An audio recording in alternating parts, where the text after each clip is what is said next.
Салам достор, бүгін президентimiz Садыр Жапаровдун айылында турам, Кең сууда. Өзүңүздөр көргөндөй, айылдагы атмосфера, негизи айыл өзү сонун жерде жайгашкан. Анан президенттин айылынан чыккан кичинекей балдар келечекте ким болгусу келет деген суроо мени кызыктырды. Анан азыр мына кичинекей инилерим атайын сурандым. Келечекте ким болгуңар келет, айтып бергиле депчи. Сурап көрөлүчү. Сен чоңойгондон ким болгуң келет? Мен пожарный болгум келет. Сен пожарный, э? Ооба. Сенчи? Дарыгер. Сен дарыгер. Караке.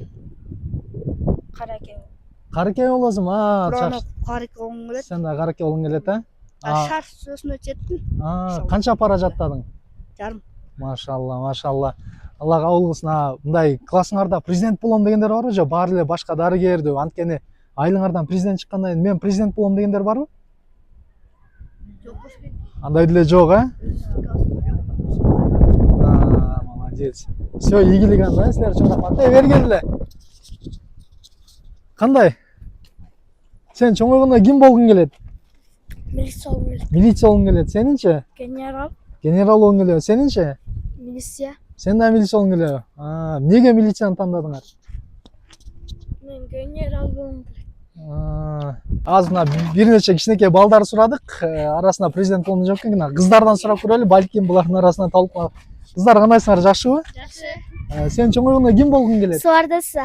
Стюардесс болгуң келет, сенчи? Врач. Врач болгуң келет, сенинчи? Мугалим. Мугалим болгуң келет. Сенин ким болгуң келет? Сен да мугалим, сенчи? Сен повар, а? А сенчи? Мугалим менен? Дарыгер, э? Жакшы. А сен ким болгуң келет чоңойгондо? Стюардесс болгуң келеби? Жакшы. Барыңарга ийгилик. Кандай, жакшыбы? Машалла. Атың ким сенин? Рамазан. Рамазан, сен чоңойгондо ким болгуң келет? Кем? Милиция. Милиция болгуң келеби? Ооба. Молодец. Неге милицияны тандадың? Жөн эле. Жөн элеби? Айылда тартипти сактайсыңбы? Ооба. Же шаарга барып милиция болосуң, же айылдабы? Айылда эле. Айылда эле. Достор, мына ушундай президенттин айылына келип, мен ойлогом жеке бир 90% президент болом го деп айтат. Бирок өзүңүздөр көргөндөй, бирөө дагы президент болом деп айткан жок.